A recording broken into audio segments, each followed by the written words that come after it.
Shalom, senang banget bisa ketemu lagi sama kalian semua anak-anak muda yang luar biasa. Hari ini kita bakal ngobrolin sesuatu yang super penting. Temanya adalah The Real Treasure atau kemana sih fokus kita sebenarnya tertuju. Dasar renungan kita diambil dari ayat Alkitab yang keren banget di Matthew 6 ayat 21 yang bani, karena di mana hartamu berada, di situ juga hatimu berada. Coba deh kita renungin bareng-bareng. Ayat ini tuh kayak tes real time buat hati kita, buat ngecek, harta gue tuh sebenarnya apa sih? Di zaman sekarang, kita sering banget kan invest waktu, uang, dan pikiran buat hal-hal yang cepat banget masa berlakunya, yang cepat expire.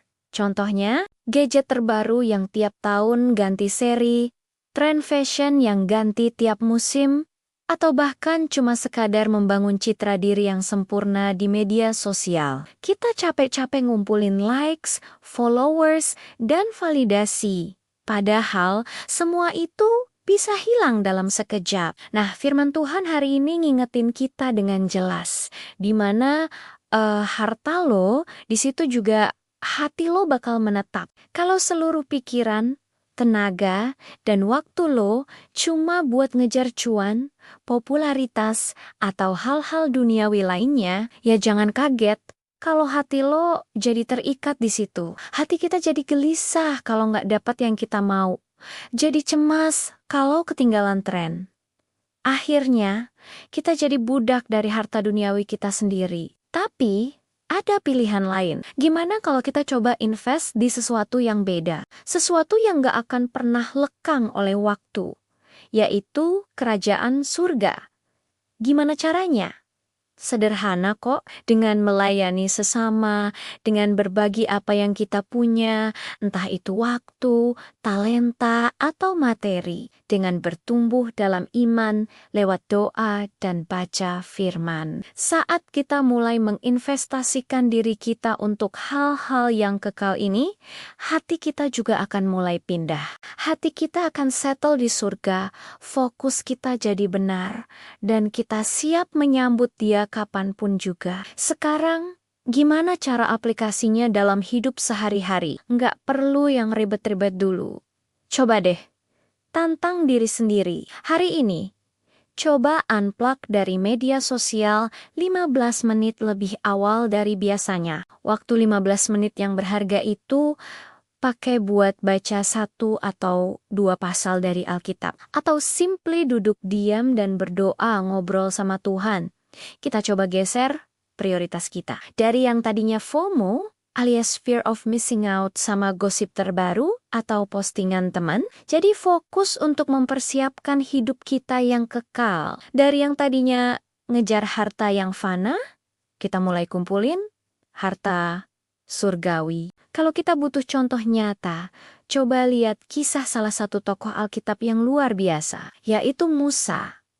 Musa itu pangeran Mesir loh. Dia punya semua privilege, kekayaan, kekuasaan, dan kemewahan yang bisa dibayangkan. Itu semua adalah harta karun duniawi yang luar biasa nilainya pada saat itu. Tapi apa yang dia pilih? Dia memilih untuk meninggalkan semua itu. Dia lebih memilih untuk menderita bersama umat Allah daripada menikmati kesenangan dosa untuk sementara waktu. Kenapa?